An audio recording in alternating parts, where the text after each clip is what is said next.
go. Okay, Mr. George, we'll get underway. Is that okay? Okay, thank you very much. Okay, well, distinguished guests, ladies and gentlemen, good afternoon and good morning to you wherever you may be.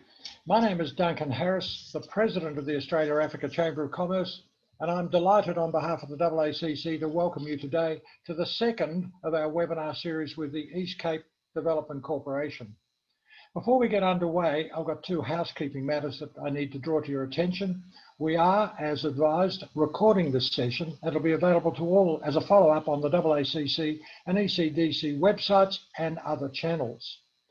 We will also be having a question and answer session, which is your opportunity to ask questions of our presenters.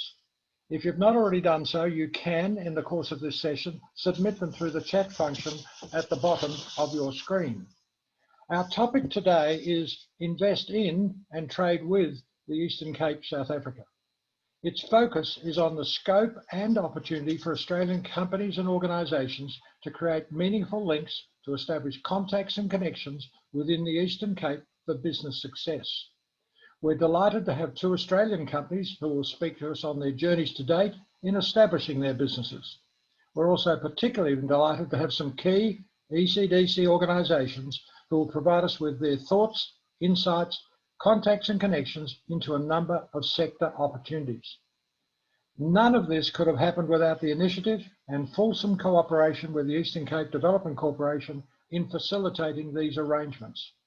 To that end, I'd like to pass you across to the Head of Trade for the ECDC, Mr. George, who will welcome you and introduce the program for today. Thank you, Mr. George. Thank you very much, Mr. Harris. Good morning in South Africa and good afternoon in Australia. My name is Phakamisa George, the Senior Manager for Trade Promotion at the Eastern Cape Development Corporation. I would like to welcome everyone who's joined us on this webinar session. This is a very important session and a platform for all of us, for companies in Australia to be ushered in to the opportunities regarding trade and investment in the Eastern Cape province, which is one of the 9 provinces of South Africa. Our program is straightforward and short, but it's going to be about presentation regarding investing and trading in South Africa, and in particular the province of the Eastern Cape. Once I'm done with the welcome and introduction, we will have Mr. Jan Fucher, who's going to be talking about financing exports. And it's very important that when every company has identified opportunities to export to Eastern Cape and in particular to South Africa, one of the major important instruments for export is financing. And that information is very important to those companies who would be able to pick up and identify opportunities as the presentation are being made. And we've got a special guest, Mr. John Brooks.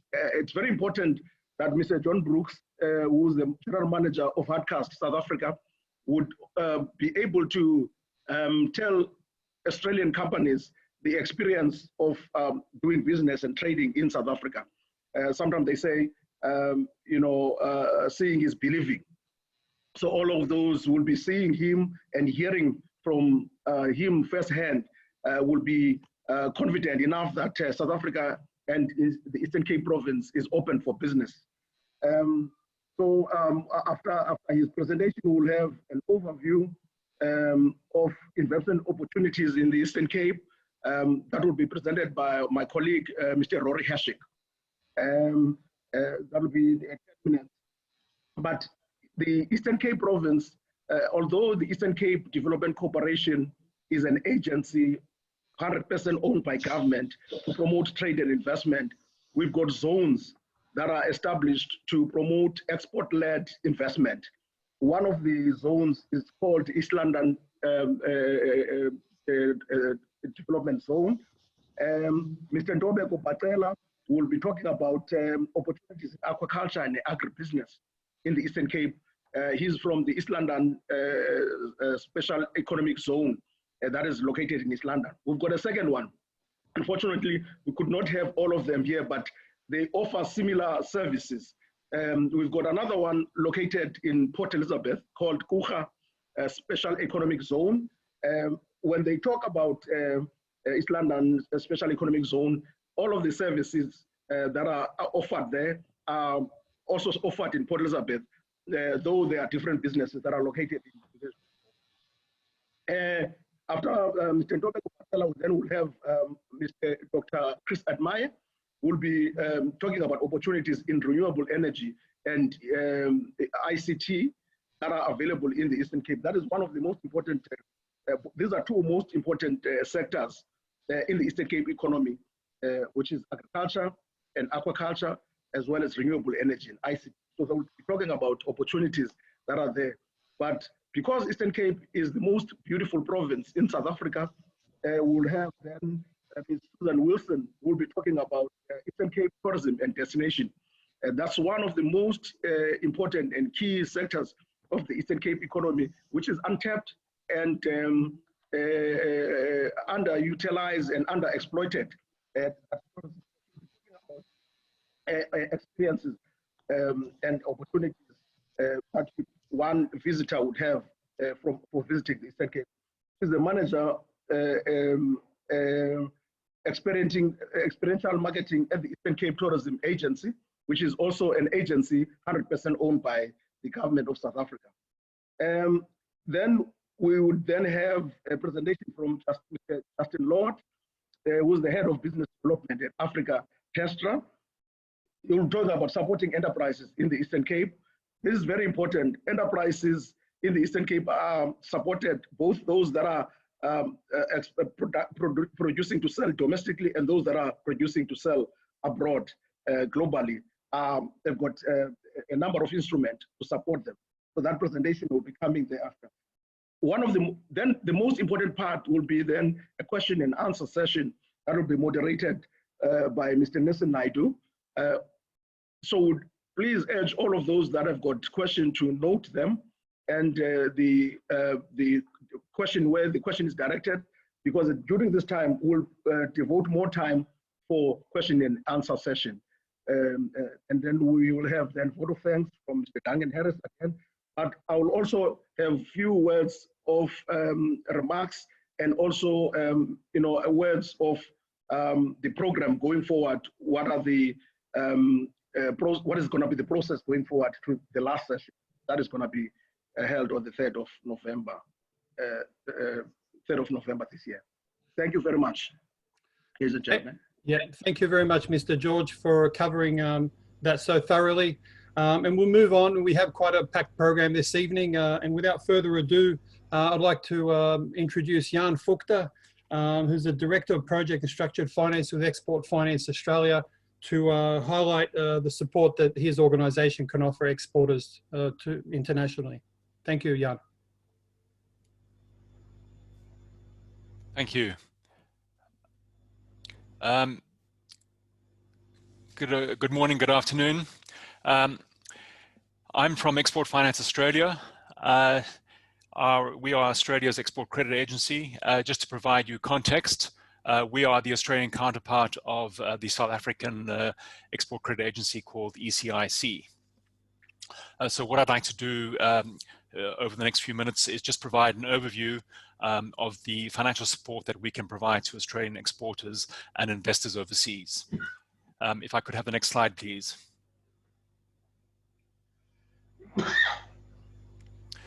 So as I indicated, we are Australia's export credit agency. Even though we're a government agency, we have an independent board and we fall under the responsibility of Australia's Minister for Trade, Tourism and Investment.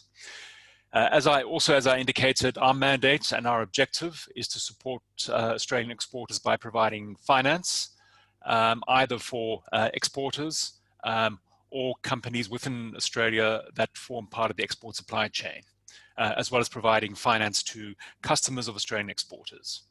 The kind of products that we provide are fairly straightforward: loans, bonds or performance bonds to support companies with their contractual obligations, and guarantees.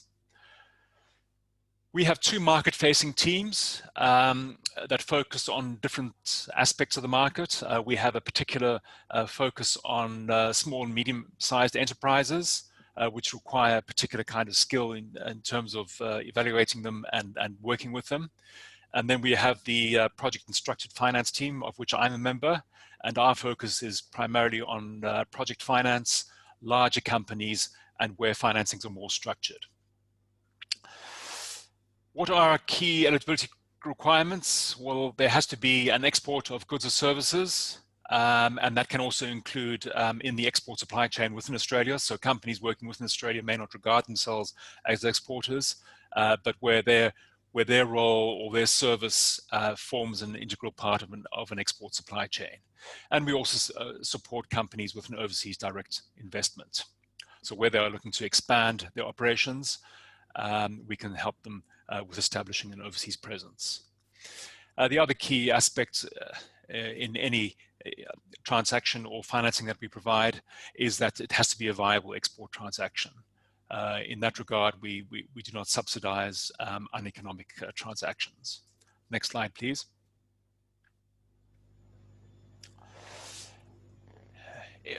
In addition to being an export credit agency, we provide a wider range of financial support. And I'll briefly go through this because this may not all be relevant to overseas, but nonetheless just provides context for who we are. As I indicated, we are the Export Credit Agency. We also support the Australian government with financing infrastructure in the Pacific and the broader Indo-Pacific region. Given the circumstances we find ourselves in this year, we have also had a number of programs and initiatives to support companies that are affected by COVID. We are also providing financial support for defence exports, and we have a dedicated defence export facility to support Australian defence manufacturers with their exports. We also provide support for other Commonwealth government entities.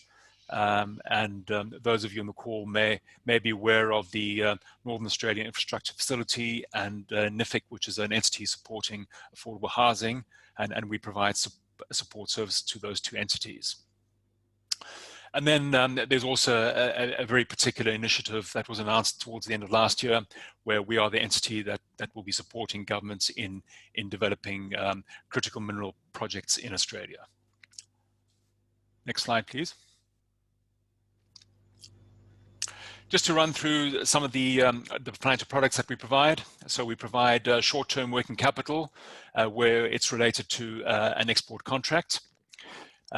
We provide performance bonds or guarantees that are required to support Australian exporters with contractual obligations, and this typically is with engineering and construction companies, anywhere where a company has a requirement to provide security for an export contract. We also provide medium-term loans for companies that are required to incur capital expenditure or acquisitions in terms of their international activities or exports. And then, and this is the area where I play a particular role at Export Finance Australia, is we provide project finance, sovereign loans, and buyer finance, where the financing is more structured and more complex. And then this has an overlap with financing of infrastructure developments in the Indo-Pacific region. And then, as I indicated, we also support projects and companies where they form an integral part of an export supply chain within Australia. Next slide, please. Just delving into some of these aspects in a bit more detail. So our loans typically are related or are provided in the context of exports, and usually we can tailor these according to exporters' needs. Whether it's working capital or whether they have to invest in additional production capacity.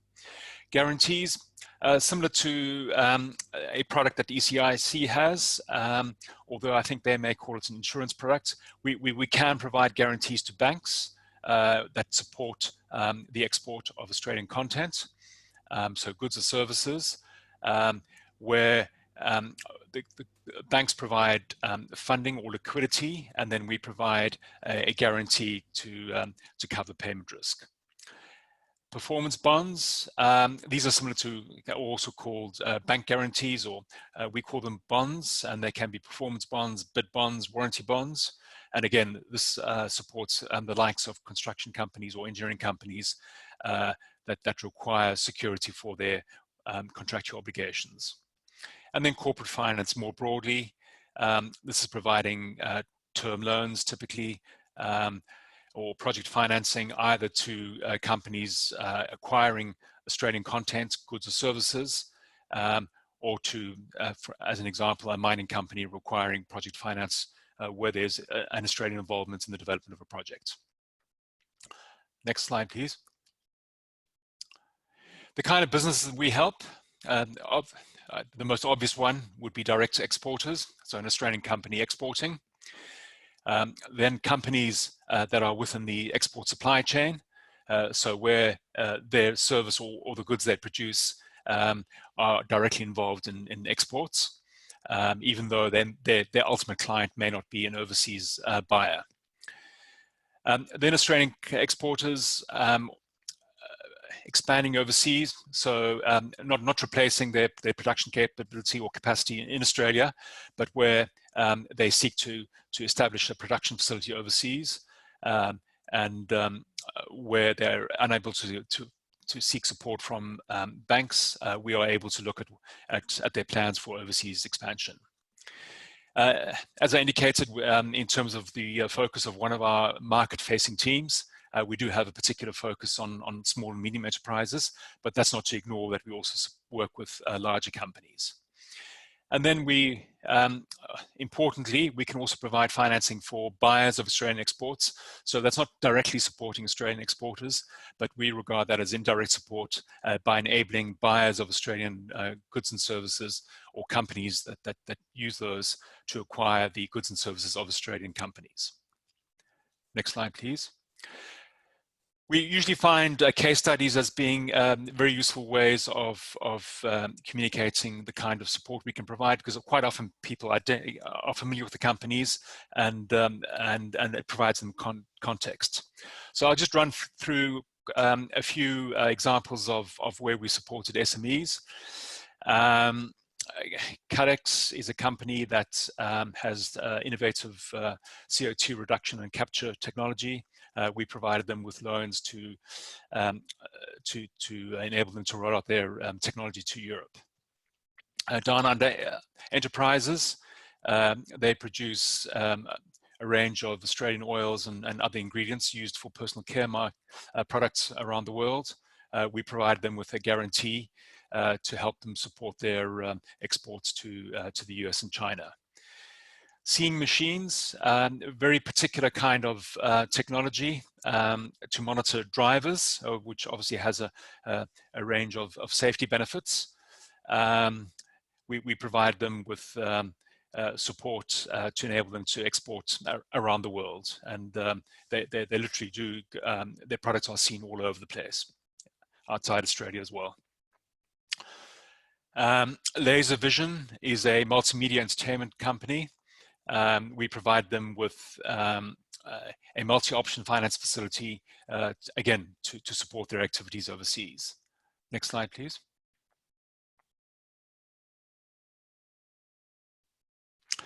I won't go into the detail of all the kind of products we provided, but again, the point I really want to make was just the range of companies and sectors that we have supported. PCT Global, they produce cleaning treatment for glass and ceramic stainless steel.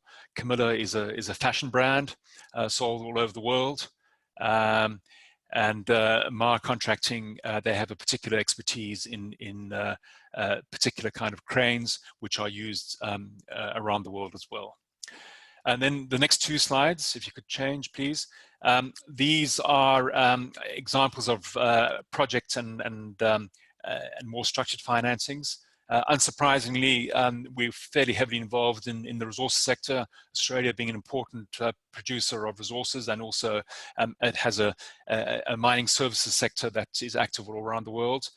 So what we have on this slide are 3 examples of mining projects that we have supported around the world, in Mongolia, in Chile and Peru, and then as well as an LNG project in Papua New Guinea. Then the last slide with the case studies. Australia is also known for the manufacture of high-speed, lightweight aluminium fast ferries, amongst other things. And I think it's fair to say that Export Finance Australia has been a key supporter for 2 companies in particular that export these vessels around the world. And the example we have here is supporting the export of a high-speed catamaran to a company in Norway. We've also been a supporter of construction companies delivering water treatment plants in Sri Lanka, and we've had a long history of supporting projects in Sri Lanka. And then an example of supporting transactions in Australia, we provided support for a company in Australia that developed intermodal freight logistics hubs through which a lot of exports flow.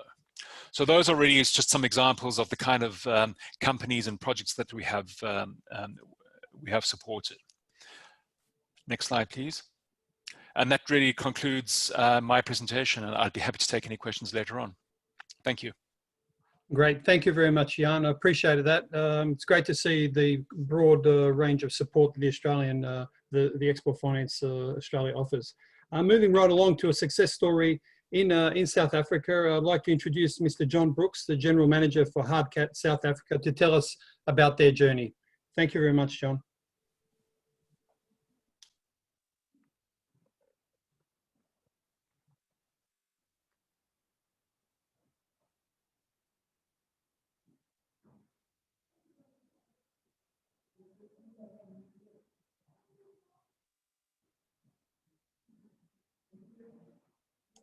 John, do you have your mute on?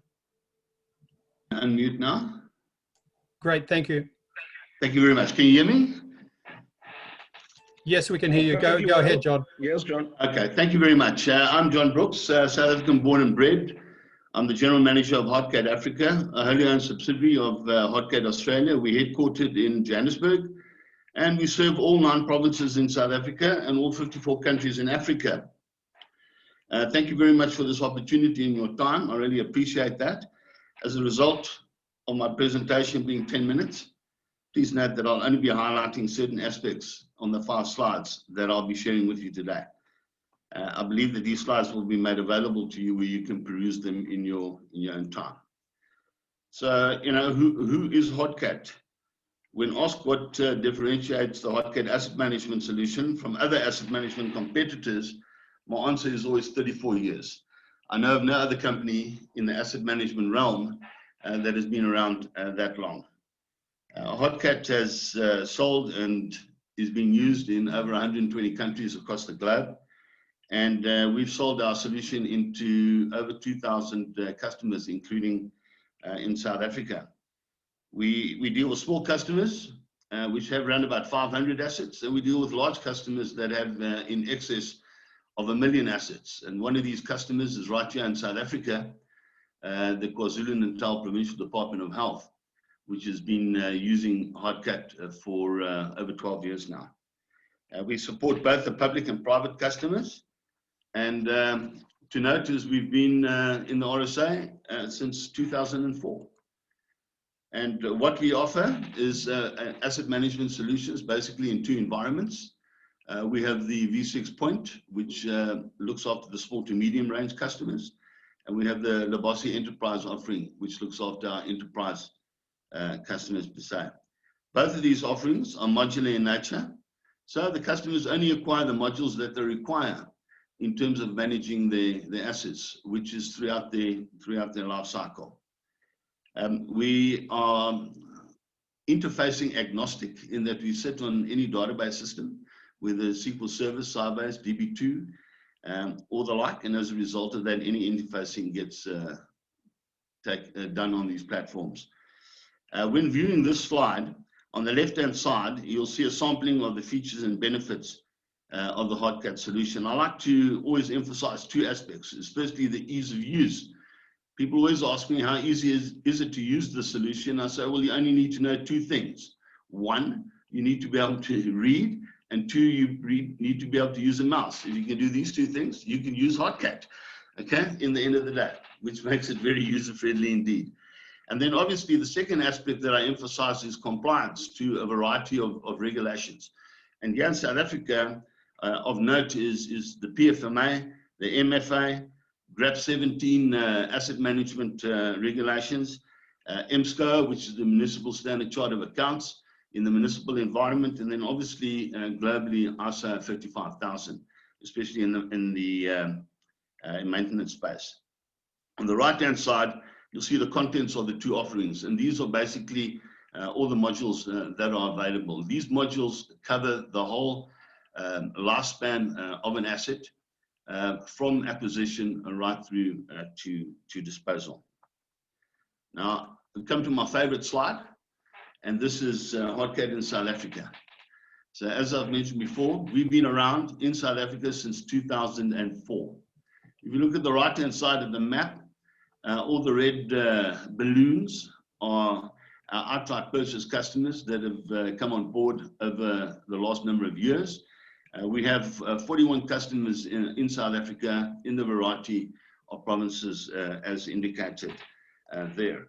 And with these customers, we actually manage almost 4 million assets in the South African scenario. Over the last 10 years, we've also supported numerous asset audit exercises throughout the country, and those are indicated by the green balloons.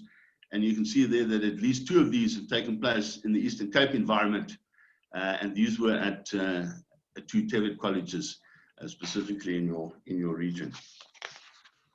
On the left-hand side of the slide, I've just indicated which industry verticals that the HOTCAT asset solution plays in, and you'll see it's virtually every industry vertical out there, because every industry carries assets, and those assets need to be managed. Now, in each industry vertical, you're obviously going to get specialized and unique assets, and the HOTCAT solution caters for all of this because of its flexibility. And one of the facts that I always emphasize is that you can actually add an additional 9,999 data fields in your HOTCAT solution without any development at all, which makes it an incredibly flexible and cost-effective exercise for you. I always highlight the mobility aspect, especially in South Africa, where we cover vast geographic areas, and especially in the public sector environment. For example, the Department of Labour, which has offices virtually all across South Africa, and they would not be able to execute their annual asset verifications without a totally mobile solution. And in terms of the HOTCAT solution, you're actually dealing with real-time verification, covering a vast geographical area. I can just mention the Department of Labour that has 160,000 assets out there spread across the country, using 20 barcode scanners out there. They do this exercise in less than 3 months. And obviously, there's a whole bunch of benefits in terms of this, but most significant is the cost-saving exercise that takes place in doing and conducting your asset verification. You don't have to go to a location twice.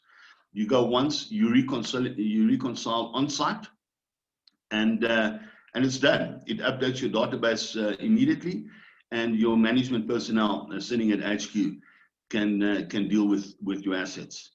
And then obviously, you have a variety of regions where the IT connectivity is not always that good. And for that, we have an online and an offline feature. So if you are working in an area where the connectivity is not very good, you work on the offline feature, and as soon as you come back under connectivity, it updates the database with all the work that you have done. So this makes it extremely flexible in using over vast areas.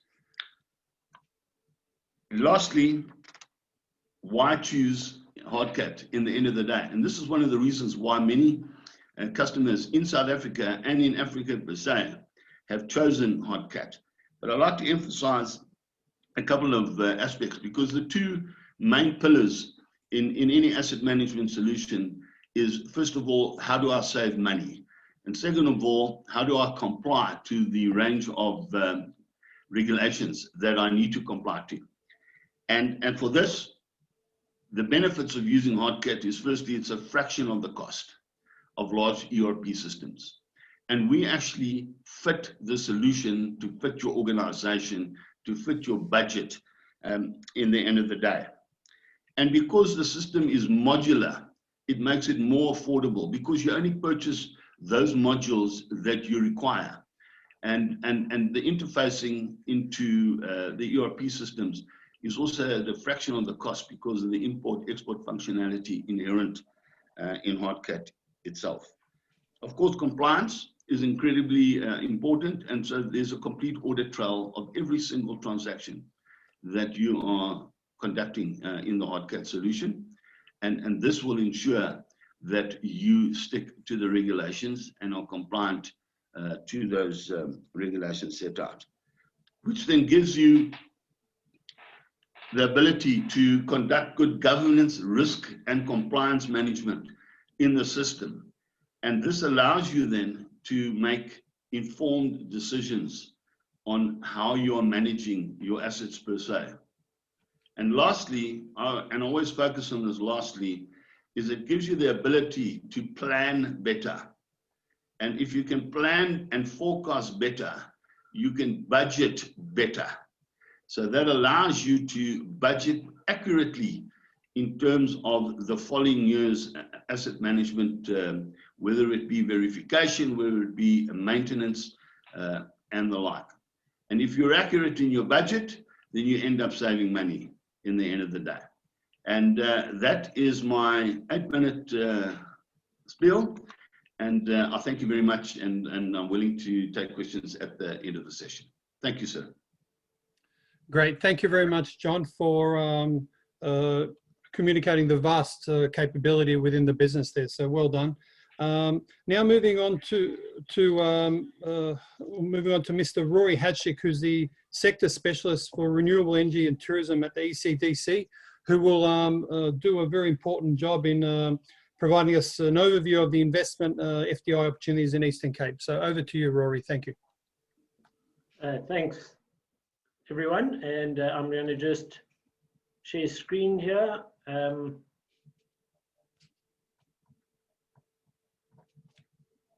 Have we got, can everyone see that? Yep, we can see it. Thank you. Yeah, right. Then welcome and thanks again for the opportunity.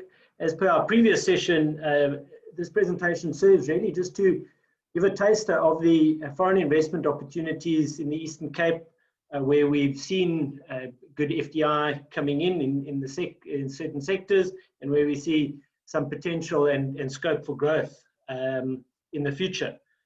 And then, as Duncan mentioned, my colleagues from East Cape Parks and Tourism and East London IDZ will also give further details on opportunities and sectors.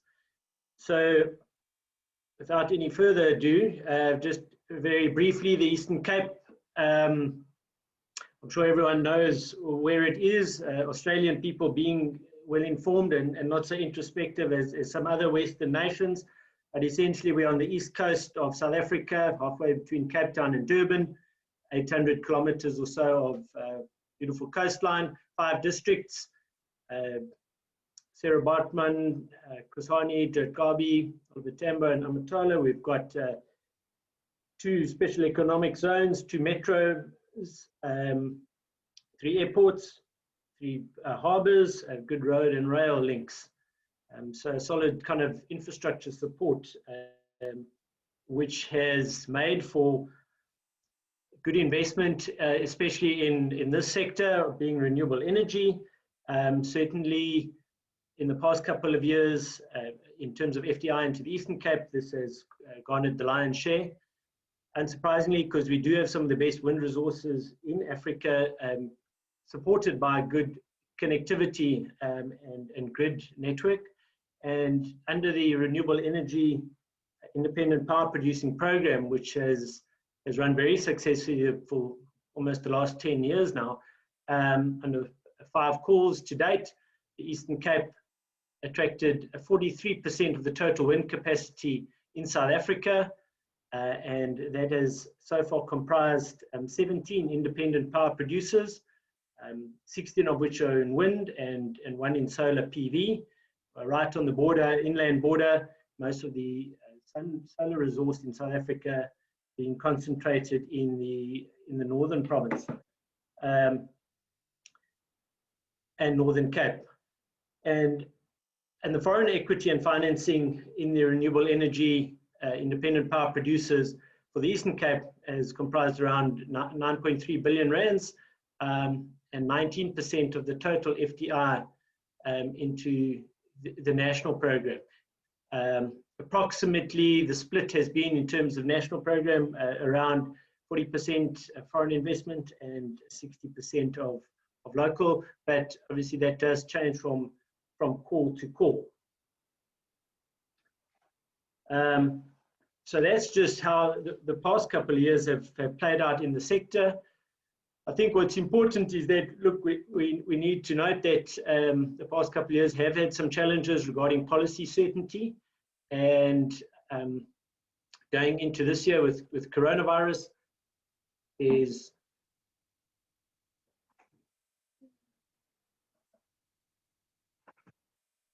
now.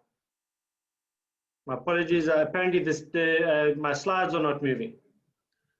Okay. Yeah, we're on Now? the tourism. We're on the opportunities in the sector slide now, Rory. There. Is that the slide you? Okay. Yeah. Okay, go for it. Thank you. Okay. So apologies for that. Linda had to come and tell me such.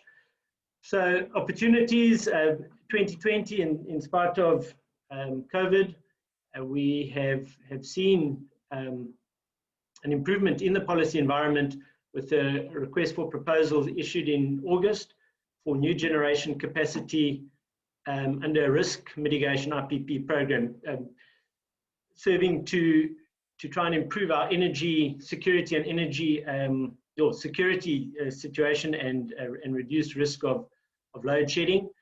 And this was also followed last month with a ministerial determination, which, in terms of our integrated resource plan, the long-term plan for the country, has identified 6,800 megawatts from PV and wind resources from years 2022 to 2024.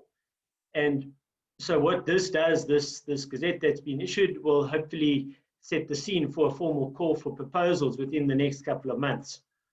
And in so doing, each call then presents investment opportunities. So what we have seen and what we hope to see going forward is investment under two sectors, and one is financing, just as a straight finance and investment opportunity with solid returns, in spite of each call being increasingly competitive and the power price offered dropping over each call. We are still seeing really good and upbeat investor confidence and interest in the sector. And so even though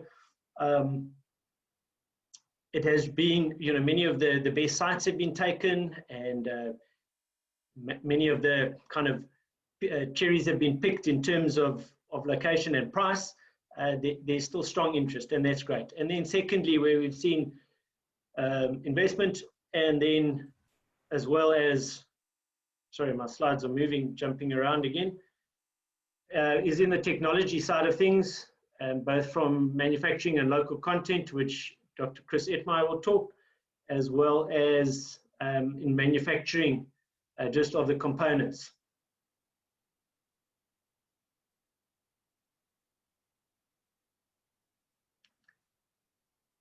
Okay, moving on to tourism and film sectors. The wide range of landscapes and experiences in the Eastern Cape makes for a really diverse tourism experience. I think, as we know, out of all the sectors around, the tourism sector has been one of the most hammered in the COVID crisis of 2020. Australia, I'm sure, as well as South Africa. And so in this case, the sector is having to recover, and at this point, still with very limited international visits. But really, in our view, the sector really does offer one of the best chances and scope for growth out of all the sectors under consideration. We've got across our province a great climate year-round, the connectivity from ICT and an infrastructure point of view, authentic Big 7 experiences from whale and dolphin watching, white shark diving, through to land-based Big 5, malaria-free, coupled with historical and cultural richness. And this real diversity and beauty of our province just makes for some good opportunities for tourism development for foreigners, many of whom come to the province and then end up staying and investing and often developing their own product. Sorry, okay, there we go. There just seems to be a lag for me being too impatient on the mouse, on the cursor. So as I said, especially in terms of the coastal product, many of our coastal areas are still relatively undeveloped, with solid planning, nodal planning plans in place, and scope for growth. As mentioned, many of the opportunities are for smaller owner-operated tour operators and/or establishments or activities to be operated. But we have a solid presence of the large multinational hotels chains in the province as well. And then finally, I think what's important to note that certainly the last 2 years have seen a tremendous growth in the interest for film shoots and some really world-class productions, both from a natural point of view. A lot of the most recent Blue Planet footage shot on the Sardine Run along the Eastern Cape coast, and then in the last year or so, some really good feature films as well.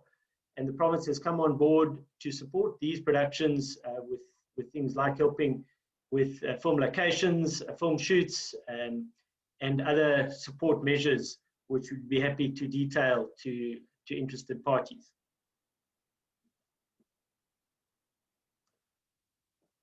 And then the other really important industrial sector that I'll talk to is just the automotive sector. South Africa, a big player in the African continent, and Eastern Cape, if we can say, we're a major player with around 6 original equipment manufacturers located and producing and exporting from the province. It's a really important export commodity for us as well. This slide shows the Port of East London with the, in this case, it's an empty automobile terminal to the left of the picture there, but a lot of vehicles exported earning valuable foreign currency for us as a province and a country. The other exports are done from the Port of Ngqura and the Port of Port Elizabeth, and very important as well, I think, for job creation in terms of our province and our country as well.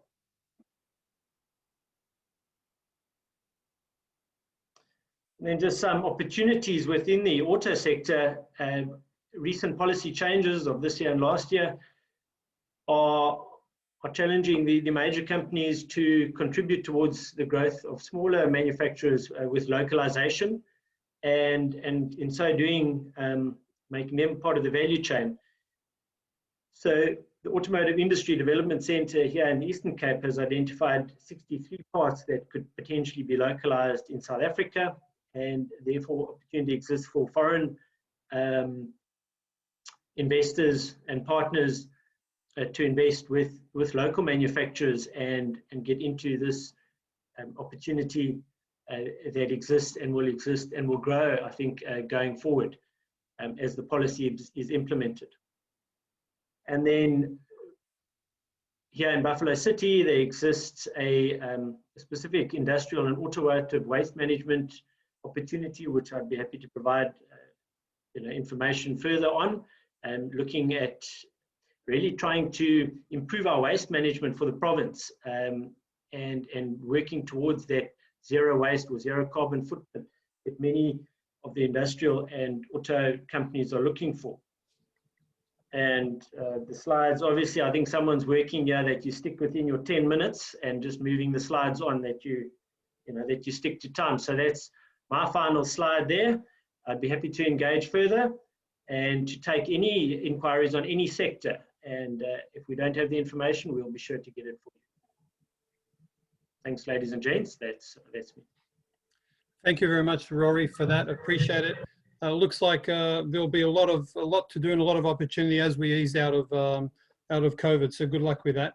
Moving on to our next speaker, who is a sector manager for aquaculture and agri-industry with Eastern London Industrial Development Zone. I'd like to introduce Mr. Ntobeko Batsela, who will cover the opportunities in aquaculture and agri-industry.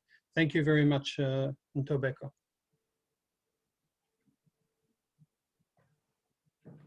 Good morning, colleagues. Thank you very much to my other colleagues, Rory, that have just started perhaps introducing the Eastern Cape. John Brooks, in as far as South Africa, although in another capacity.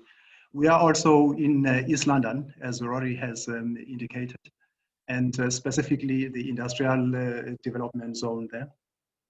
Which is an organization that is owned by a provincial department here in the Eastern Cape. We exist to help manufacturers to become competitive by providing an industrial location which would be modern and purpose-built.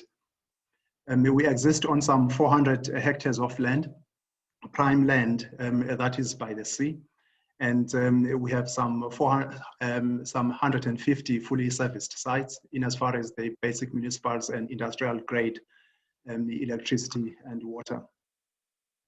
That is the graphic. I hope the slides are able to move on your side and able to follow me.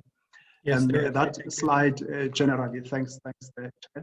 The slide generally shows the East London IDZ. Don't be worried too much about reading those flags.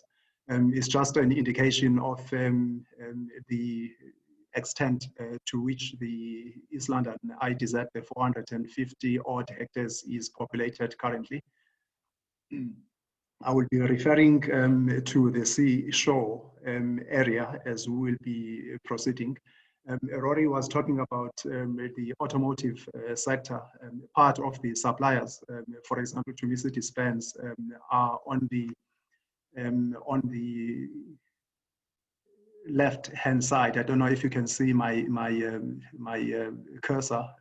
They are generally in that area there, supplying Mercedes-Benz. We are optimal and competitive in as far as our value proposition with respect to position and logistics, being 2 kilometers, only 2 kilometers away from the airport. And we are also 6 kilometers from the port, the harbor that Rory was referring to, where we have the dedicated vehicle terminal. There is an export orientation to various countries, and now looking into an upgrade to just less than 3 billion rands to make sure that we continue to be competitive in that space. We have a dedicated linkage vessel that links currently our capability in the port of East London, and it links us to Port Elizabeth, the port of Accra. In as far as reliable utilities and value-added services, we have a national supplier of electricity, Eskom, which supplies us to the extent of megavolt amperes 20 that is available. Although the current demand is at 9, we have that redundancy so far. We are unaffected largely by the load shedding that has been in the news for these last couple of months. We have wind energy, a facility that we are looking into constructing so that we can be self-sufficient in as far as electricity is concerned. The financial incentives are available so that there can be reduced cost of operation experienced by various investors that would locate in the East London Industrial Development Zone.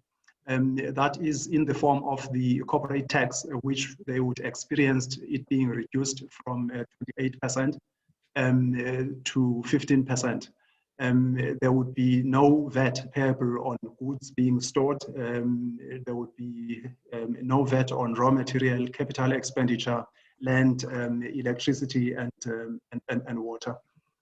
There would be no import duties on any raw material that is being utilized in the manufacturing process, as well as the capital goods.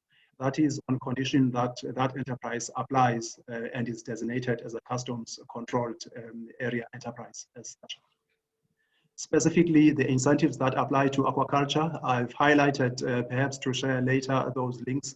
There is a specific incentive that is to aquaculture and one that is to agro processing. If I can come straight to the aquaculture prospects, these are the sites on the seashore, some 11 of them, and generally that area is about 32 hectares. There are 2 opportunities that I will be talking about currently. Note the seawater pump station at the bottom of the graphic, pumping water to the left-hand side of the graphic into reservoirs and reticulating it across the sites to enable a recirculating aquaculture system and approach to that farming. And we are positioned so that we can be able to take the effluent and dispose it accordingly. The species largely that are accommodated are those that are found in South Africa, Haliotis maide, Seriola lalandi, and Archaeozonas japonicus, the Malawi. In Australia, they would know it as such. That is backed by an environmental impact authorization that's been awarded and allows us up to 10,000 tons of fish to be produced across that land. There is also tolerance for barramundi, rainbow trout, and Atlantic salmon if an entrepreneur would find that attractive as such. There is 185 liters per second capability to supply that water so that we can recirculate that water at least 85%. This first opportunity, for example, is with Kingfish Enterprises, one of the entrepreneurs that are already here at the East London ITZ. They are on the capital raise for a significant 10 million rands, but perhaps a modest one to an investor, into Seriola lalandi and Malawi, as well as oysters. They have done quite a bit in as far as those pointers are concerned, have raised some 21 million rands in the last year or so, and now they are looking for the remainder. That is in return for a 15,000 rands per share, or 20% of the company.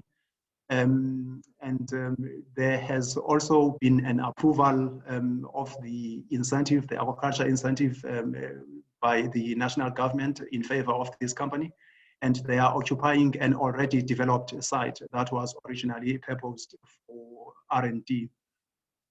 They have worked on achieving a food conversion ratio of 1.3, and those trials have demonstrated on yellowtail achievement in 12 months of 2.5 kilograms per specimen. And in as far as Malawi is concerned, it's a kilogram over a year. The systems design they are following is based on one in the US, water management technologies. Others, some of us will be familiar with that. The property is initially, they cautiously took out 3 years, although that can go perpetually, really. The profitability is within 3 or so years, and they have secured the offtakes for the products they would like to produce there. That is a graphic illustrating what they have developed so far. And you would be able to interact with me in detail with regards to that.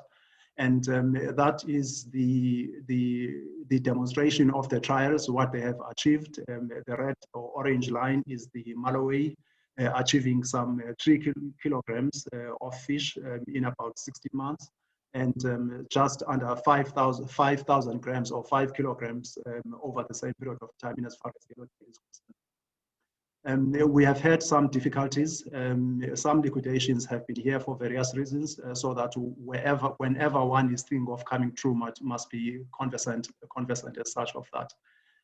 That is a street view of some of the production facilities, how they would look like from the street, basically tunnels in plastic covering. And Malawi and some yellowtail in the background, perhaps in the foreground here, that is the Siriola Lalandi. And we have thought perhaps we should assist them as well by developing some technology that we would import from the Danes, so that a potential investor that would be looking to co-invest with the public sector, that is a private investor, would be looking at this technology so that we rely on that which has been demonstrated in as far as its performance is concerned.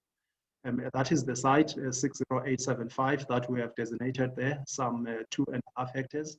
And we think perhaps one can start over 18 to 24 months with a 200-ton pilot, whether it's yellowtail or Malawi, and utilizing some raceway, maybe one modular unit linked to some base offices there. And that is the schematic layout on the site, potentially to grow to about 100 tons if to grow to a commercial operation. If 200 tons, maybe you are talking about 33 to 50 million rands over the 24 to 48 to 24 months. And if 1,000 tons, perhaps just less than 270 million rands. In as far as agro processing is concerned, we have a company that is called Sandale, which is involved in production of various dairy products, including those that are fruit flavored. They are in need of some 120,000 liters of milk a day, and have expressed to us that they have an appetite for more. So the investment opportunities that exist as far as that one is to supply 30,000 liters of raw milk per day. The investment opportunity, therefore, is to work on some 1,200 hectares, on it some 2,000 beasts that would be irrigated. There is a potential investor that is already pledged and ready to invest. And now there is an opportunity for another investor in as far as infrastructure is concerned. Those are some of the details. I must emphasize in this particular case that there is an involvement of the local community in a rural area where the fields would be, and all the milk has been committed by Sandale to be able to absorb it. Gentlemen, ladies, thank you very much. I think I should pause at this moment. Thank you very much, Ntobeko. It's certainly a lot of exciting stuff happening there at the East London Industrial Development Zone. So thank you for that. Moving right along, I'd like to introduce Dr. Chris Etemaya, the Sector Manager for Renewable Energy and ICT at East London Industrial Development Zone, to cover the opportunities in that sector. Thank you very much, Dr. Chris Etemaya. Thank you very much. If I could just get Ntobeko to release that screen, I want to start sharing my presentation. And I think just as a little introduction, I've actually got quite a few slides in here. And what I've done is I'm just going to skip through it, but this presentation will be made available after this session. And yeah, so I will try and go through this as quickly as I can. So please forgive me, but I did want to include quite a few of these slides. Yeah, so can everyone see that? Yes, we can, and we can hear you. Yes, thank you. Chris. Great, thank you. Okay, so this is a bit of an outdated photo. We actually have quite a few industries that have located in the zone. So just illustrating that we are an active industrial zone. I think, Rory has touched on the energy sector a little bit in terms of the provincial demand. But although this is an old slide, it shows you that the reliance on coal is going to decrease quite significantly in South Africa, according to our integrated resources plan, and the need for renewables as well as gas is going to be on the increase. So our provincial government is focusing on wind and solar farms, as well as the small scale embedded generation.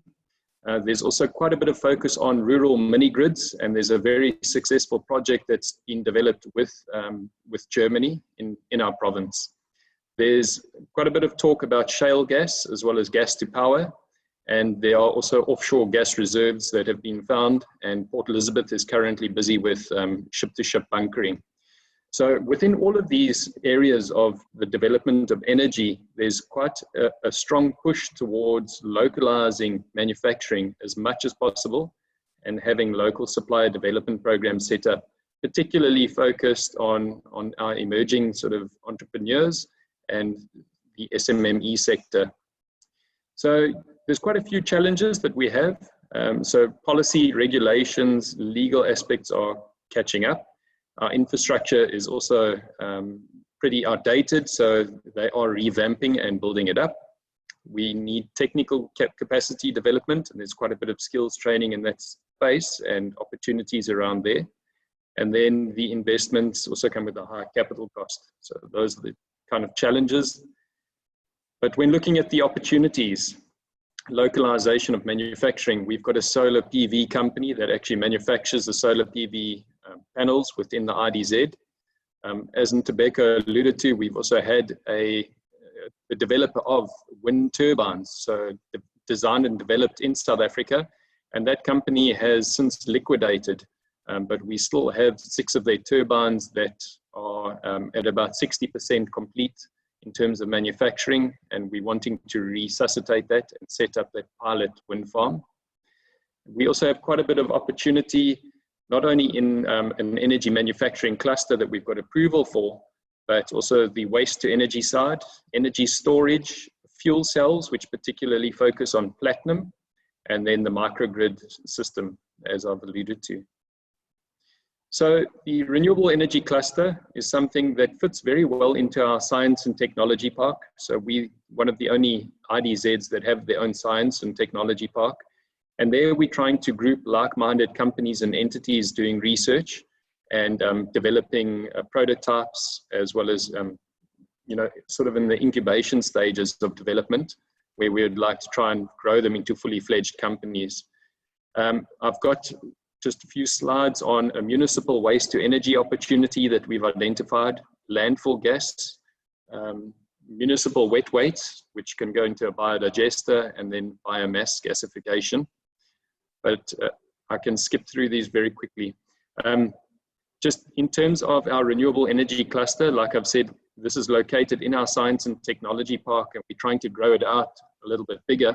But we already have the Master Artisan Academy located in this park, and they do quite a bit of training in renewables, and in fact have trained up quite a couple of thousand people in terms of solar PV, running and operating solar PV farms in South Africa. The other thing that our science park does is, like I said, they develop innovative products. So we've had a product called the Twirly, which is a street light powered by renewable energy, which also drives Wi-Fi.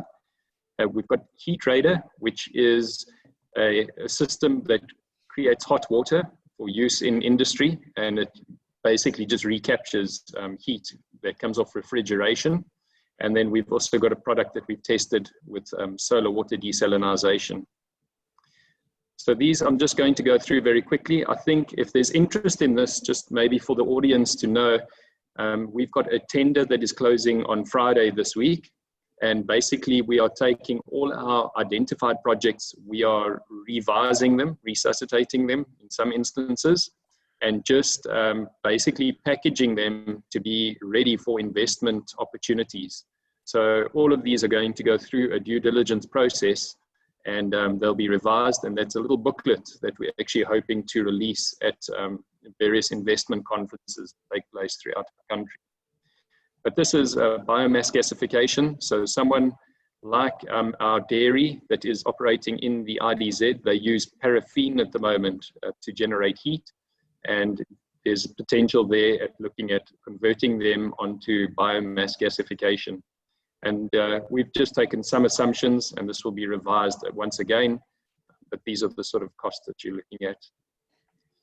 The municipal waste to energy, so we've got the municipality has a landfill site which is currently emitting greenhouse gases. We are able to capture that, and we could look at coupling that with a biogas anaerobic digestion process to handle the wet waste, and could develop quite a bit of energy, as you can see here.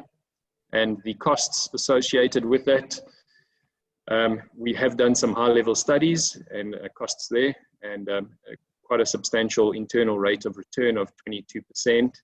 So that's something that is identified as a nice opportunity. And then in terms of the biogas project from municipal wastewater and sewage sludge, a 21% return on investment there. If I can just go through agricultural biogas, there have been a couple of projects such as this. We've even trialed one within the IDZ itself, and the results were very good. And from that, we actually were able to generate these assumptions on this project, looking at the capital investment of 116 million, and again, a 24% return to the shareholders. Solar PV is something that we are looking at developing.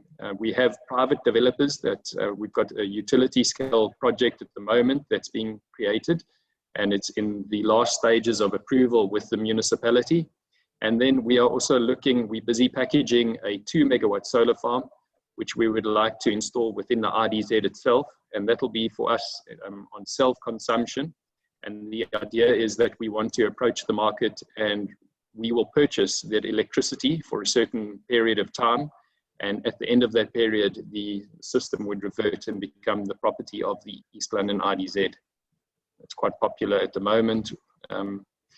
Then what I was rushing to try and get into is the digital economy portfolio. This is something very exciting. So we've got one investor that originates from Mauritius, and they're looking at bringing in a subsea data cable, which will connect Madagascar. It'll come right through into East London itself and extend backwards into India. They've received quite a bit of funding and have secured the funding for the Mauritius to East London leg, and they are struggling to reach financial closure on the India leg. And that's something that we are also busy packaging for investment, because this is something of quite a bit of interest and strategic significance for South Africa. I have also looked at the potential of trying to link back into Australia, because your internet goes up through the Far East. But yeah, for now, we're trying to target the banking sector as well as the call center sector, because that could really open the need for that direct connectivity between Australia and South Africa in terms of data. But while we are looking at developing that, we have to build a cable landing station as well as a new data center. We already have 2 existing data centers which service our clients as well as some external clients. But this is going to be a lot bigger, because with subsea cables looking to land in East London, we're going to need to be able to provide all the connectivity, all the backhaulers and ICT, or the internet service providers within South Africa, connecting to these subsea cables. So part of that is also the BPO center, which we're looking at developing. This is a 3,000-seater call center, as well as a 1,000-seater disaster recovery or business continuity center. So we've developed this quite some time ago, and there are instances where business continuity access needs to take place. And also with COVID and what's happened there, it's also illustrated the need for a center like this. But it's also envisaged that what we'll do is we'll locate some of the smart city engineers. We're looking at working at converting the East London RDZ into a smart industrial zone and push those services out into a smart city environment. So this is also a facility where we envisage those engineers will be sitting.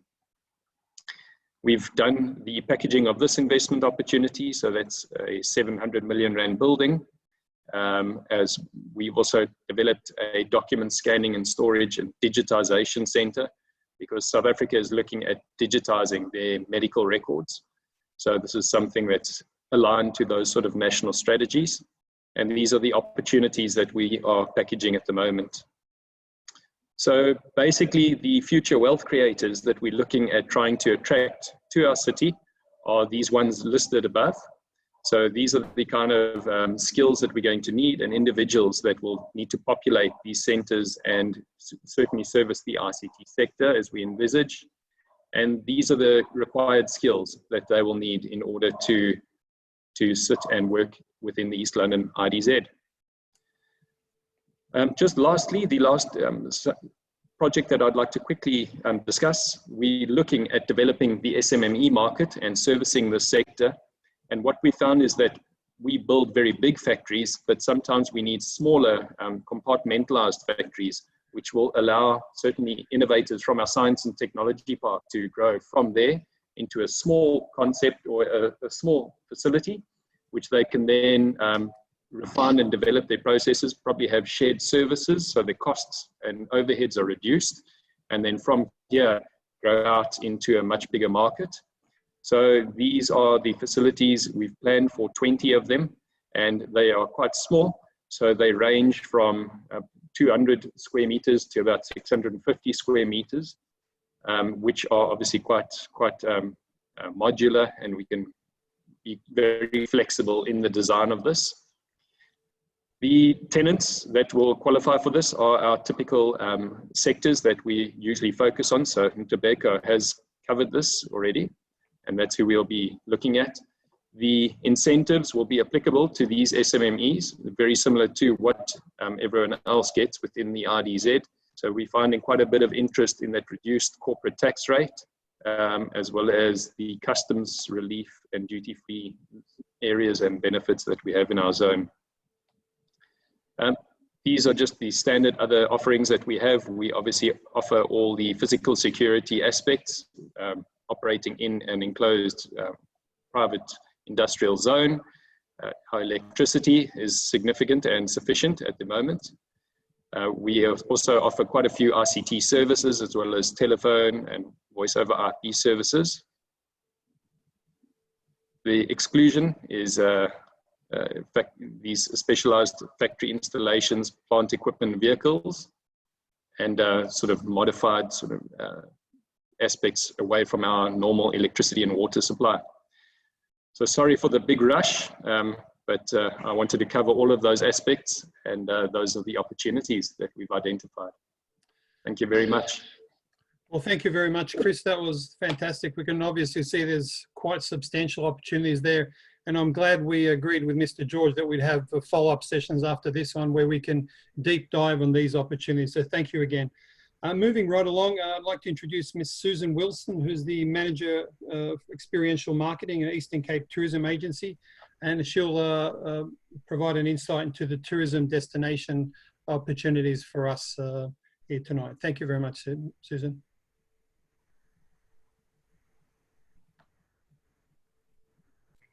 Hello everyone, it's Susan Wilson here, Eastern Cape Parks and Tourism Agency. Thank you very much for affording us this opportunity to share a little bit about our wonderful province with you. I hope you can see the screen quite clearly. Yes. I think Rory has touched on some of the unique selling points of the Eastern Cape. He could have done the presentation, but nevertheless, I'm going to be sharing my presentation time with a colleague of mine, Siyabulela Lazarus. He will be sharing some of the investment opportunities that exist within our provincial nature reserves, there are quite a few within the Eastern Cape, and there's some great investment opportunities there. So Sia will take over once I've done the overview. Just to give a little bit of background, Australia, together with New Zealand, we identify the country as a core market. We have been working closely with South African tourism over the last 4 years, and we participate in their roadshow, which we come into country and we presenting directly to the travel trade network that they have identified these agents are actively selling South Africa as a destination. So on 2 occasions, we've had the opportunity to present the destination directly to them. It's the first one we did in 2016, and then we did a second one in 2018. They do it every 2 years. And unfortunately, due to COVID, we won't be doing one now in 2020. But hopefully, once everything's resolved, we will be back in market actively. In the years where we are not in market, we are actively working with South African tourism to host the travel trade representatives, being the wholesalers and some media, to come into the Eastern Cape to get a key first-hand experience, because this helps them to then understand the lay of the land and the actual experience, so they are well equipped to go out there and sell that. We've come into market with a number of the privately owned Big 5 reserves, and with Nelson Mandela Bay Tourism being one of the bigger metros. So we've had quite a good Eastern Cape presence within the marketplace for a while. But just to get back to the presentation, I think Rory kind of showed you the map, so you can see the clear cities, Port Elizabeth, East London and Mthatha. This is giving your air access into the destination, and we've got a really good road network. So we're well suited for self-drive, and we have a lot of operators coming in doing big and medium-sized coach tours, but self-drive tends to be really popular because it's easy to get around the Eastern Cape. We have segmented the destination into 9 tourism regions. It's pretty much following the model that you have in Australia, where we look at each region and its unique selling points. We understand tourists don't really care about boundaries, but yeah, it just helps us to segment and to highlight the unique selling features. In a broad presentation, I would usually go through each of the regions, giving you some really good visual material and highlighting the unique selling points. But to do that, I need at least 20 minutes. So perhaps we can present to you in a more in-depth manner at another time. Just to highlight some of the unique selling points, as Rory mentioned, we have the 3 airports. We've also got 3 deep water ports, our fantastic road network. We've got an incredible 800-kilometer coastline and a diverse offering moving from the western side, being the Tsitsikamma region, across to the Coger, onto the Sunshine Coast and ending up in the Wild Coast area. The Sardine Run is a natural phenomenon that takes place, and it attracts a lot of international interest, specifically with a lot of, and it helps us within our winter season to get bums into beds, especially along the coastline. We've got a wonderful Big 7 offering. So there's the whole marine side where we showcase the bottlenose dolphin, the different whale species. We've got the African penguins, etc. So a very rich and diverse marine offering. And then within a day or an hour outside of Port Elizabeth or East London, you get into a Big 5 reserve to view the magnificent land animals. A lot of land is under conservation management in the Eastern Cape. So that is split between national parks, which we have 4 of. They are the provincial parks. And then we have a lot of privately owned reserves that are all owner managed and deliver really high quality, hands-on, incredible experience from a wildlife perspective. We're also a malaria-free area, so it's really attractive for family holidays, and we are the birthplace and resting place of the late great Nelson Mandela. So we've got a unique trail where you can follow in his footsteps and end up exploring the villages where he spent time as a young man, wonderful museum sites, etc., and a true authentic cultural experience. I think this is something that sets us apart from many of the other regions within South Africa, is the authentic Xhosa cultural experiences that we offer, where you get to interact with people living their natural daily lives, nothing staged, it's all kind of impromptu and very welcoming. And it's one of the key experiences people enjoy about the Eastern Cape. We have also got various go-to places to get further information for the destination. Obviously, we have our website. It was recently upgraded in terms of its look and feel, and we've done a lot of work to make sure that the content is relevant and up to date and on point with what people are looking for within a destination for leisure and business travel. We have our Explore Eastern Cape app, which is basically your travel partner in your pocket, so very easy to navigate your way across the Eastern Cape using that. We give you 100 reasons and more to explore the incredible region with diverse offerings.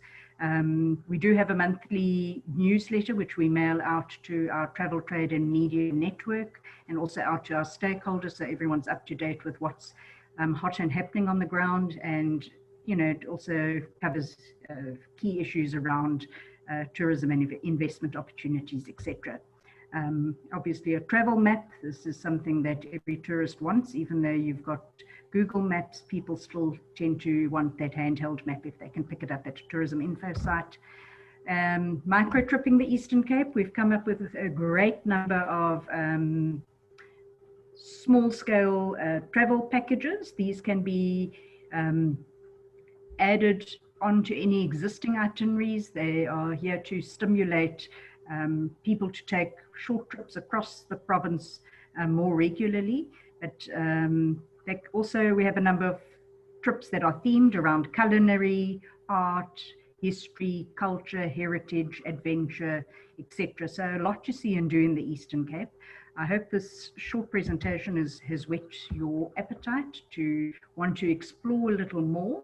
But as I said, I'm sharing this time with Sia, so if Sia can pop on with his presentation quickly, and he will just showcase some of the investment opportunities that the province has to offer. So thank you very much for your time, and we hope to see a spike in our website visits as a result. Thank you, ladies and gents. Over to you, Sia. Okay, thank you, Susan. Is the presentation visible to everyone? Yes, it is. Thank you. Yes, thank you. Thank you. Good day, everyone. Thank you from Susan. As Susan has mentioned, I will focus on investment opportunities within our nature reserves. We manage 21 provincial nature reserves. Some of the reserves are located within our coastal towns. We have about 5 coastal nature reserves, which present different opportunities for private investors to invest in ecotourism around activities and new infrastructure. As you see on the map, we have provincial nature reserves from East London coast up to Selaka within our beautiful coastline. So those reserves present themselves to willing private investors who are willing to invest, as I say, in infrastructure projects, ranging from accommodation facilities, restaurant, and nature-based activities as well. Those nature reserves also present opportunities to work closely with neighboring communities, as some of our reserves are managed under co-management agreement with claimant communities. So there are beautiful models there that investors can follow in terms of ensuring that they run and operate a successful project within our provincial nature reserves. Broadly, in terms of our commercialization strategy as the agency, our main focus in terms of attracting investment in terms of our provincial nature reserves is to ensure that we have product diversification in terms of offering new products to our visitors, and also enhancing revenue, ensuring the sustainability of the entity. As I mentioned, the community element, ensuring that there's transformation in terms of ensuring there's a benefit flow to local communities around our nature reserves in terms of skills development, employment opportunities, also ownership in terms of the projects that are implemented within our provincial nature reserves. Also turning around some of our facilities that can be better managed by private operators. Also attracting private investment and expertise in ensuring that we are able to offer quality products to our visitors. Overall, in terms of our commercialization projects, a majority of those projects within our protected areas are greenfield. Those are new developments in unused land, but those will have to be done in line with the applicable legislation, environmental legislation. And we also have to follow a Treasury Regulation 16 in terms of unlocking opportunities following the community public-private partnership procurement model and the public-private partnership procurement model. So in terms of overall investment projects, we have currently 3 active commercialization projects. One of them, a flagship, being the one which is being implemented at Mkambati Nature Reserve by Mkambati Matters. If you see in the next slide, where in terms of the outline of the map, that white shaded area is the area within the reserve, which is under the concession, which is managed by Mkambati Matters. It's an exclusive use area where the investor has rights and obligations to develop that area. The current Mkambati Matters will be developing a lodge there and 10 villas. The completion date for that development is May 2022. They are starting now in terms of making preparation to put in the preliminary infrastructure like accommodation, houses for construction workers who will be working in the development. If you look on the left-hand side, we are working with Mkambati Land Trust to unlock another development, which is in the main camp. There we'll also be looking at investors who will be looking at potentially developing a lodge again there with conferencing and recreational opportunities. I'm sorry to interrupt. We're running way behind time. I don't want to rush you, but we will need to wrap it up so we can allow the rest of the participants to finish. So please continue, but if you can just accelerate before we move on. Thank you. Okay, thank you. This is one of our development at Luchaba, Tana Dam concession, which is currently we are developing additional accommodation facilities. We'll also be looking at unlocking other opportunities which are related to accommodation within that provincial nature reserve as well. These are some of our nature-based activity operators. These activities are run by private operators, which is one of them it's Transpavians. So we are constantly looking at private operators who can do a number of nature-based activities within our nature reserves. These are some of our operators who are currently utilizing our provincial nature reserves. As a last slide, just to zoom in terms of the current infrastructure, this is a development within one of our provincial nature reserve, which is Cape Morgan.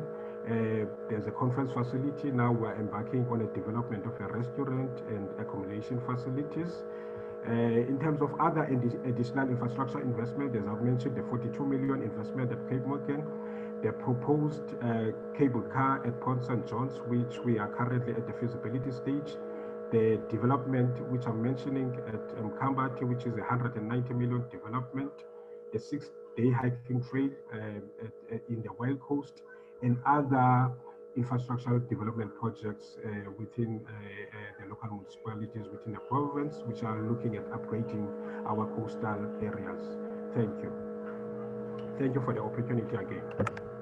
Yeah, thank you very much. I'm sorry to cut in there, but a lot of good information. I'd certainly love to go through it in a bit more detail, and certainly after this webinar we can follow up with all that. So I do appreciate you covering the opportunities in the tourism sector. Moving right along, we'd like to introduce Mr. Justin Lord, the Head of Business Development with Telstra for Africa, and he'll be talking to us about how they can support enterprises in the Eastern Cape. Thank you very much, Justin. Thanks, Bibin, appreciate that. Also, a big thank you to the Australian Business Chamber and the Eastern Cape Development Corporation for the invite. It's excellent to be able to join you guys. Eastern Cape is very close to my heart. I actually went to school down there. So for the rest, it's I look after Telstra in Sub-Saharan Africa. I am based here in South Africa. We're up in KwaZulu-Natal, unfortunately not down in the Eastern Cape. But I wanted to share with you our trip, our journey into this region, and some of the technology changes that we've seen and the growth that we've seen here as well. So next slide, please. So I'm sure many of the attendees on the call will be very familiar with Telstra as an organization. We are very much a home brand Australian business. We are a leading technology and telecommunications provider. We employ some 29,000 staff. We have well over 1 million investors and shareholders. We have a lot of backbone in Australia and into Asia. But I wanted to talk to Australia's international business, of which we probably employ about 4,000 staff, and how we've grown that business into Africa specifically. So next slide, please.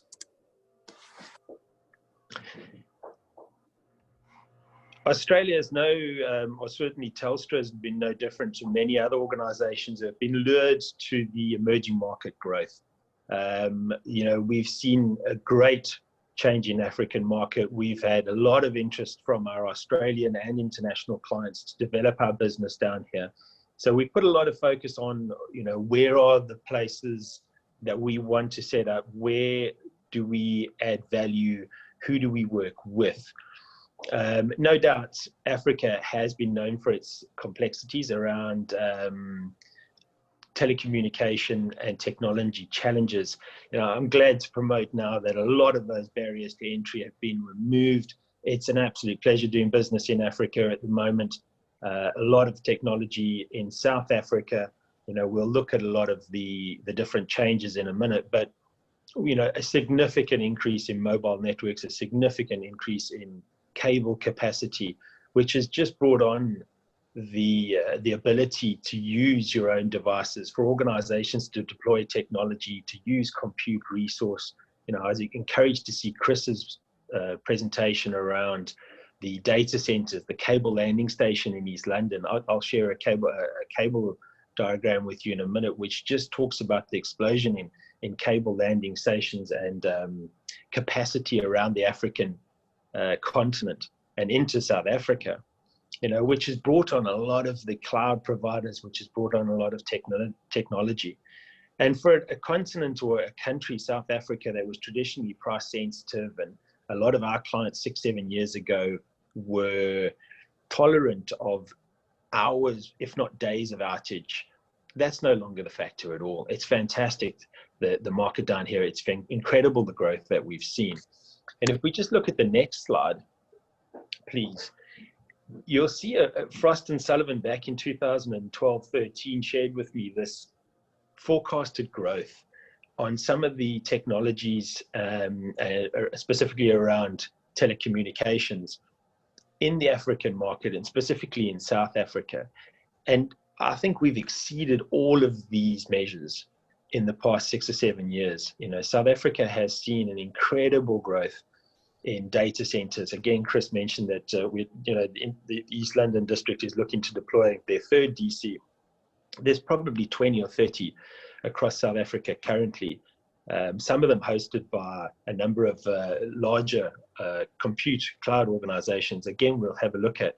But, you know, contact centers, again, Chris highlighted, you know, the cables, the unified telecommunications, all seen phenomenal growth. Next slide, please.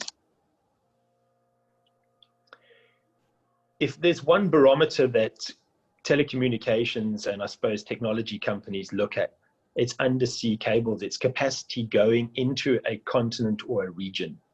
In 2009, we saw the West African cable system and a Safe African cable system, which is a South African Far East cable system going across. 2 cable systems coming out of South Africa, which was fantastic, was the start. A little over 2 or 3 years later, the diagram on the right depicts the phenomenal growth that they saw within that. You know, that is an incredible increase in capacity around the African continent down into South Africa, which just shows the growth. So that's the demand of organizations, international organizations looking to this region for connectivity to deploy whatever their services require, but consuming data. So extracting data and consuming data, supplying connectivity to their staffs, internet bandwidth, et cetera, et cetera. If we look at the next slide, which takes us to 2020, that has just gone across to the US. We've seen an increase in capacity over to Asia. We've seen incredible growth going up to Europe and off to the Middle East. And that is just forecast to grow and grow and grow. 2 or 3 months ago, we saw an announcement for the To Africa network cable system, which is forecast to double the capacity that currently exists around the African continent. Again, these cable systems are coming into South Africa. Fantastic to see Chris mention the IOX cable system coming into East London cable landing system. You know, as you can see there, we've got that gap in between at the moment. They're coming into KZN and Cape Town. It would be great to see that going into the East London region. If we could look at the next slide, I just wanted to share briefly some of the providers. You know, Telstra is very happy to work with anybody that, or certainly Australian clients that wants to talk around the capabilities. How do we enter this African market? How do we set up our technologies and our requirements in this region? But there's some very well established brands down here in South Africa that exist in the Eastern Cape. Dimension Data, Echo Service Provider, Telkom is the incumbent provider down here. Connectivity, there is certainly no shortage of connectivity down here. We've in the past 24, 36 months seen the entry of AWS, so from a compute resource point of view, Microsoft and Google have all set up in South Africa. So they actually have compute resource platforms sitting in this region to be able to facilitate clients' requirements, so that you're no longer reliant on extracting data from a European platform or an Asian platform. Those platforms are available in South Africa currently, which again is a fantastic measure of the increased demand in this region when these big players set up shop. You know, AWS have built their own data center in Cape Town to facilitate their environment. Next slide, please. Briefly, again, just wanted to share some of the sort of brand names that we know in Australia with our attendees. These are just some of the clients. You know, we obviously provide connectivity for all of these clients. Some of it goes even further. So Wesfarmers is clearly interested in a lot of the BPO sector in the South African market. Australian government, we provide their telecommunications connectivity, their collaboration, so all their compute resource. The same for Newcrest Mining, Thiess, Barminco, and Ausdrol. Next slide, please. Folks, I'm mindful that was a whirlwind. I'm mindful that the team are a little bit behind, but if we can help in any way, please feel free to reach out. I'm based here in South Africa. I think it's a fantastic opportunity to invest in the Eastern Cape, and we would be more than willing to help. Thank you. Thank you very much, Justin, for that presentation. Well, what can I say, ladies and gentlemen, we've had quite a packed schedule. We're not quite done yet. And to be honest, I don't think we've done the service to all the participants based on the rich amount of opportunity that there is in the Eastern Cape, and we will certainly be following up after this session with each of the participants and all the attendees. But before we move on, I will just advise that we will need to skip the Q&A because of time, and I'll pass on to one of my colleagues, Nesson Naidoo, who will cover some very important insights in terms of the trade interaction between Eastern Cape and Ghana, sorry, Eastern Cape and Australia, and also in terms of the Q&A, we will come back to that with any follow-up questions after the session. So thank you very much, Nesson. Perfect. Is the presentation visible now? Yes, it is. Thank you. Yes, perfect. Well, how's it, everyone? And good day to my Australian colleagues. Thank you very much. As Bobbin said, my name's Nesson Naidoo, and I come to you with a bit of divided loyalty. I'm a South African living in Australia and have a love for both countries. And I think Mr. Phakamisa George beautifully said it at the beginning when he said Eastern Cape is just about among the most beautiful places in South Africa. Now, in terms of doing international trade, it is a very, very complex and fast-moving landscape. And with some of the trade partners we have, namely our trade advisory partner, we have tools that can help to be able to traverse this landscape in terms of being able to take large quantities of data and be able to break them down in a manner that is understandable and makes sense. Now, I do understand we're way beyond time, so I'm going to skip through this, but these few slides will be made available to you after this presentation. So the highlights of this presentation, as you can see on the next slide, is more of interest when it comes to what is the untapped potential. As you can see on the left, those green bars, there is significant untapped potential in the South African market, specifically around the Eastern Cape. Everything from agriculture, and you've heard our colleague Ntobeko speak earlier on about aquaculture as an opportunity, food, machinery, etc. And I'm not going to talk about each of those bars. I think you can see them yourself. But clearly the opportunity close to $300 million and fast moving in the right direction is the opportunities for Australian businesses looking towards the Eastern Cape. On the next slide, just by way of a few examples, what we're seeing here is competing supplying markets, and that's at the bottom right square, in terms of countries. But if you look at examples of agricultural products, and we've picked one as an example with asparagus, there's a massive market that's available. And we want to encourage Australian businesses to consider these examples. I'll go to the next one, which is malt. You know, it's with Australia and South Africa really enjoying a good tipple, enjoying a good beer, etc., and good whiskies. Malt is starting to become a very, very valuable commodity, as you can see here as well.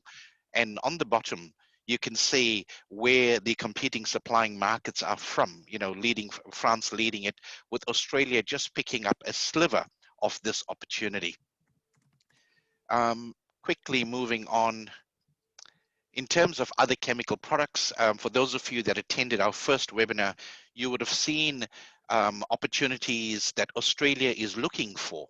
But equally so, we're starting to see these opportunities in the Eastern Cape as well. And as you can see here, in terms of competing supplying markets, Australia is certainly up there, not quite as high as China and Germany, but certainly an increasing need. You know, in a short space, I had to cover a few slides, and I do apologize for almost going through this at a very swift pace. But if you are interested in more specific analysis for product opportunities to South Africa, you can firstly approach us at the Australia-Africa Chamber of Commerce, and we'll be happy to leverage the intellectual property, the wisdom of our colleagues through trade advisory. So these are some of the things you'll need to have by way of basic questions or information to get the conversation going. Now, I'm going to stop sharing at this point, yet again in pure acknowledgement that we're way beyond time. And at this point, I'm going to invite Mr. Phakamisa George, the head of trade for Eastern Cape, to make a few closing remarks. And thereafter, we'll hand to Duncan Harris, who is the president of the Australia-Africa Chamber of Commerce, to pass the vote of thanks. So without any further ado, I'll pass you on to Mr. George. Thank you very much, Nissan. That was a mouthful and so much information. We hope to be as precise as possible. However, there's so many opportunities. Sometimes it becomes so difficult to stick to time. However, I want to thank everyone who has joined us on this session. My team here of trade coordinators at the Eastern Cape Development Corporation, I know that more work still needs to come, where companies that have identified opportunities are going to be matched, preparing for the session that is coming on the 3rd of November, 2020. I wish to assure everyone who has attended our sessions that the entities that made presentation today are entities that are wholly owned by the same government of the Eastern Cape, who are 100% owned by the government of the Eastern Cape.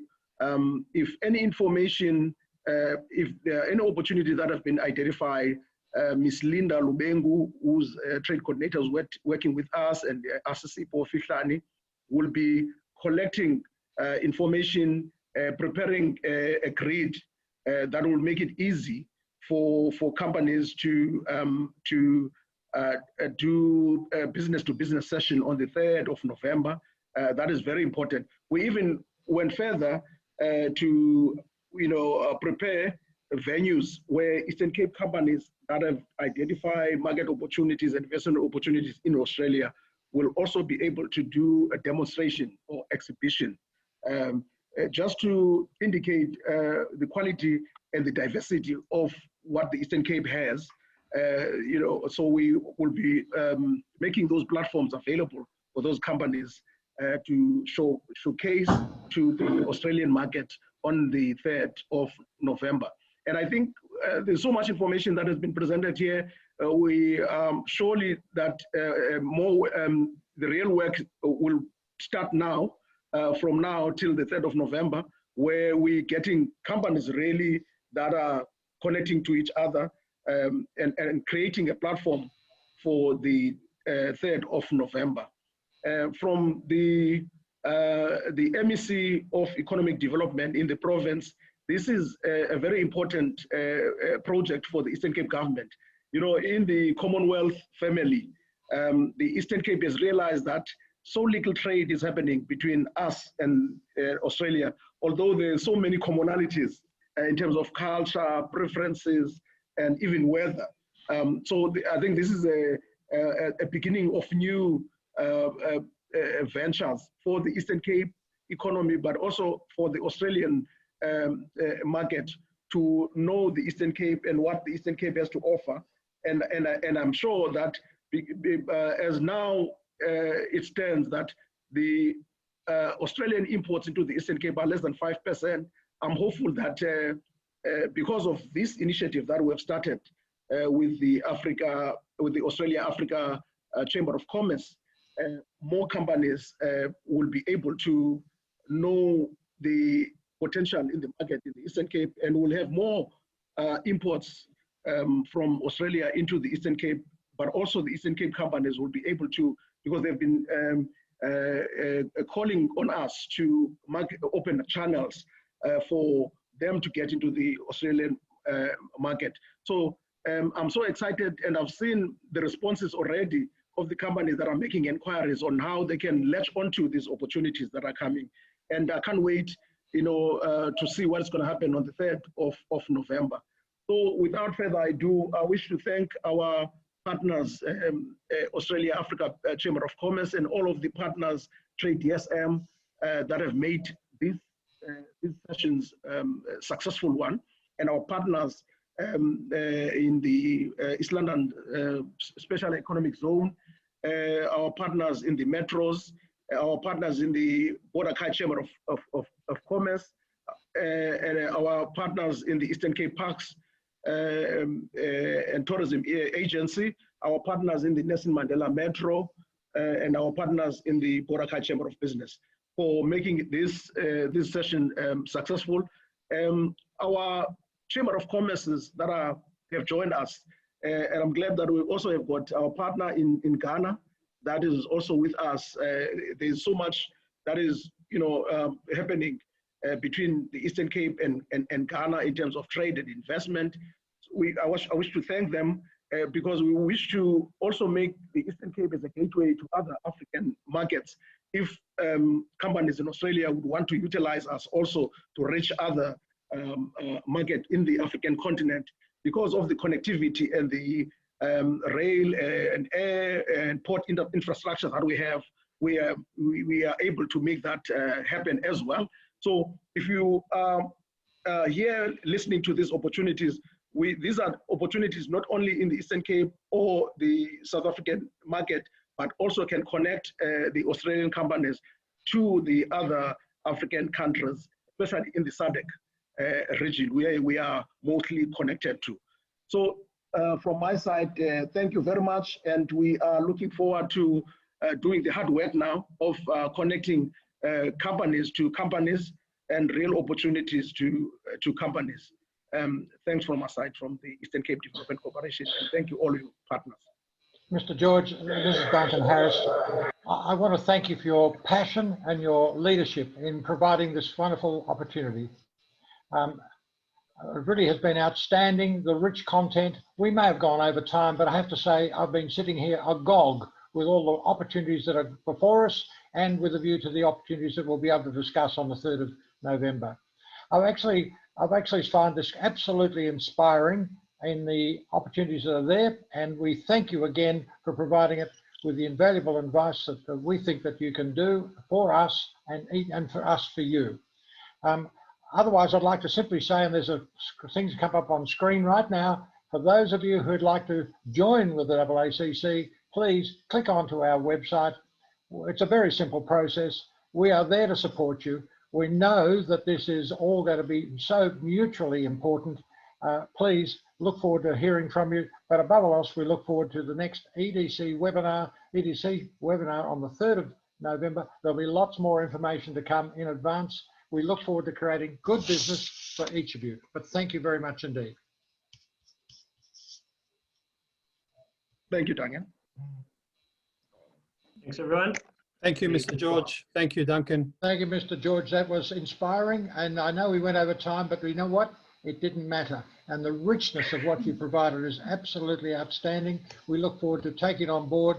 I personally have been quietly ticking over all that renewable stuff that Dr. Chris was putting forward. I know that on the side here, we're all saying to ourselves, this is great. And what opportunities are going to be for Australia, for South Africa, and in particular for Eastern Cape now. But thank you very much indeed for what you're doing. Thanks, Mr. Harris. That's, inspiring. It's also encouraging. Thank you very much. We're looking forward to a very good final session on the 3rd.